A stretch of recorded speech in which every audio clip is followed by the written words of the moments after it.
Hola a todos. Les invitamos a disfrutar con nosotros de esta interesante historia. Bienvenidos.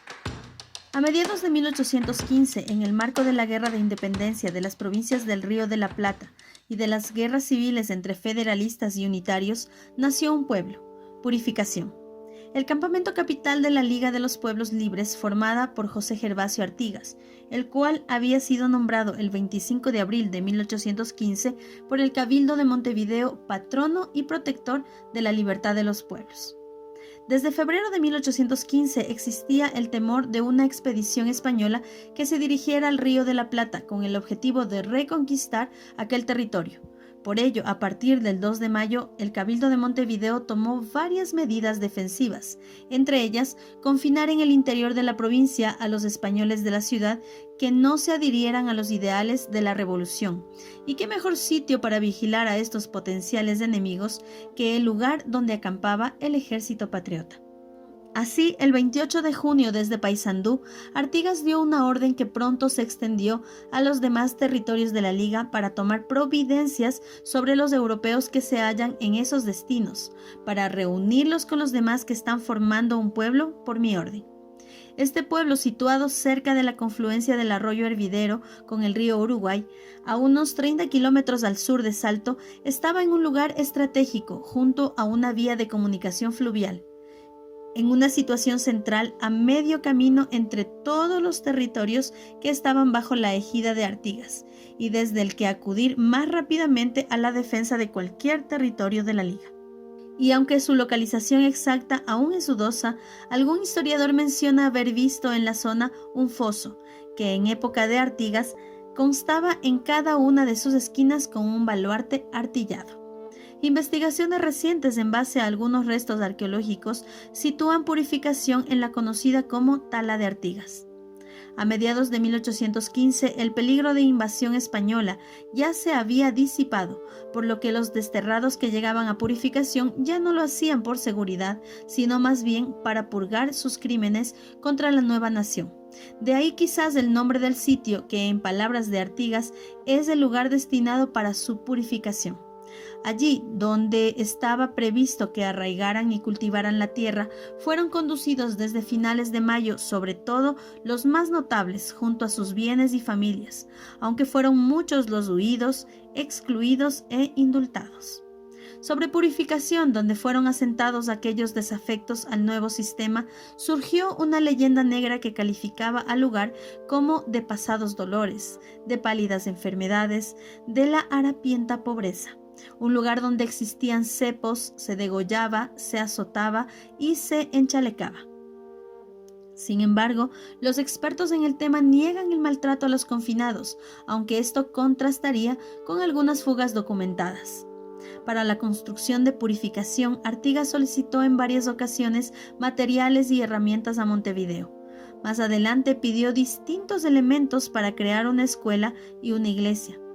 Un comerciante inglés contaría que Artigas tenía alrededor de 1.500 seguidores andrajosos en su campamento, que actuaban en la doble capacidad de infantes y jinetes.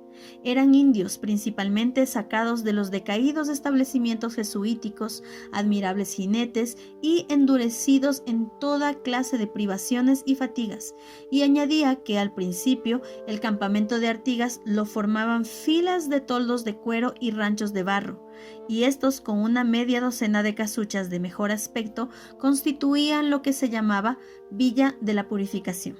Sin embargo, gracias al comercio de cuero, el lugar fue prosperando poco a poco.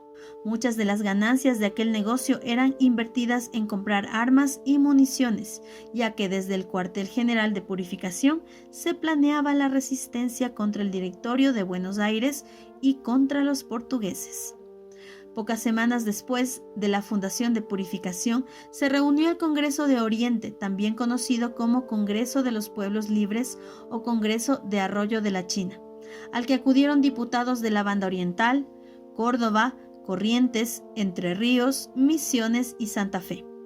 A partir de estas fechas es común que en la correspondencia se llame a Artigas jefe de los orientales y protector de los pueblos libres, aunque es un título usado desde antes. En septiembre, como podemos ver en la correspondencia de Purificación, Andrés Artigas arrebató a los paraguayos el pueblo de Candelaria y semanas más tarde vemos al protector Artigas, tras los desórdenes ocurridos en Corrientes, poner orden en este territorio desde su cuartel general, a donde fueron mandados algunos de los insurrectos. Ya en 1816 tenemos muchas informaciones sobre cómo se organizó desde Purificación la defensa de la provincia. Por ejemplo, el 26 de enero, Artigas ordenó la creación de un cuerpo de milicias con vecinos de Santa Lucía y Yí, que estarían bajo el mando de su hermano Manuel Francisco. Un día más tarde solicitó armamento al gobernador Miguel Barreiro y realizó gestiones ante el Cabildo de Montevideo para crear escuadrones de caballería. En ese mes, el gobierno de Buenos Aires, con el que había buenas relaciones en ese momento, pidió tropas a Artigas para hacer frente a los españoles en las provincias interiores, los cuales habían aplastado al ejército de José Rondó unas semanas antes en Sipe-Sipe, en la actual Bolivia. Artigas respondió lamentándose que se le considerase amigo en los momentos adversos y enemigo en los de conciliación. También en aquella época podemos leer correspondencia entre Purificación y Montevideo sobre la campaña de vacunación contra la viruela que se estaba organizando en los territorios de la Liga.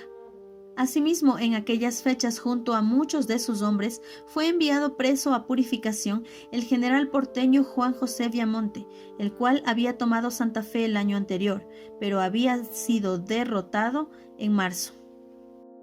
Igual suerte corrieron tiempo antes el barón Holmberg y algunos miembros del Cabildo de Montevideo.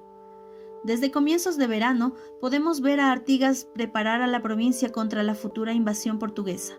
Entre otras medidas, ordenó a Andrés Artigas ir a las misiones orientales y al Cabildo de Montevideo, demoler las murallas si la ciudad estuviera en peligro de ser tomada. Asimismo, convirtió Purificación en el centro de recursos bélicos para todos los frentes y mandó el decomiso de los bienes de los portugueses de la provincia.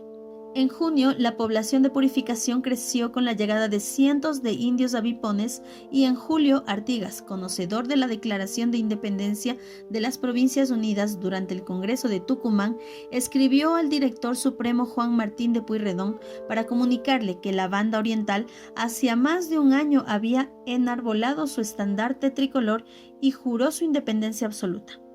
En estas fechas ya tenemos noticias de los primeros barcos corsarios armados contra los portugueses y los españoles.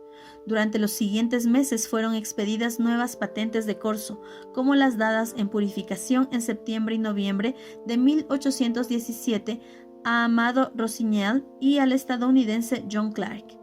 En agosto llegaron desde Buenos Aires auxilios bélicos a Purificación. Sin embargo, Artigas reprochó a Pueyrredón el ataque del porteño Eustoquio Díaz Vélez a Santa Fe. Poco después, Viamonte, preso en Purificación, escribió a Pueyrredón sobre la conveniencia de que todas las provincias hicieran causa común contra la invasión portuguesa. Mientras tanto, los portugueses comenzaron a invadir la banda oriental por el norte. Desde Purificación, José María Gorgonio Aguiar solicitó caballos a Corrientes e informaba que Artigas, que había decidido llevar la guerra al territorio brasileño, se encontraba sobre el Ibirapuitá, en Río Grande del Sur. A finales de octubre, en Carumbé, Artigas fue duramente derrotado y en noviembre el protector decidió concentrar en Purificación los mayores recursos para enfrentar la invasión portuguesa que desde el norte y la costa avanzaban por territorio oriental. A principios de enero de 1817, tras la batalla de Arapey, llegó a Purificación la noticia de la dura derrota del catalán frente a los portugueses, de la cual Artigas responsabilizó a los correntinos y entrerrianos. Artigas de inmediato comenzó a reunir más fuerzas, aunque nada pudo hacer para evitar la capitulación de Montevideo. La guerra siguió aquel año y los reos, algunos para servir en el ejército artiguista, fueron llegando a Purificación durante esos meses. En julio, Artigas escribió al doctor Francia, dictador de Paraguay, proponiéndole unir fuerzas contra los portugueses.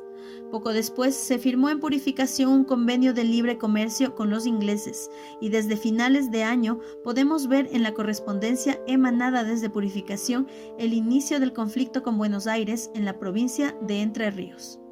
En las primeras semanas de 1818, Artigas sigue en Purificación planificando la guerra contra los portugueses.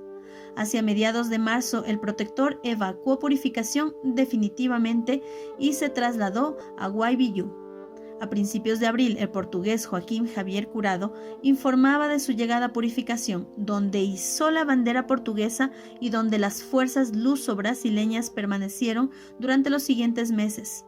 Luego, el campamento de Purificación quedó abandonado. La guerra aún duraría 2 años más y Artigas acabó por refugiarse en Paraguay. Si te gustó el video, dale like, suscríbete, comparte y comenta con tu opinión o cualquier sugerencia.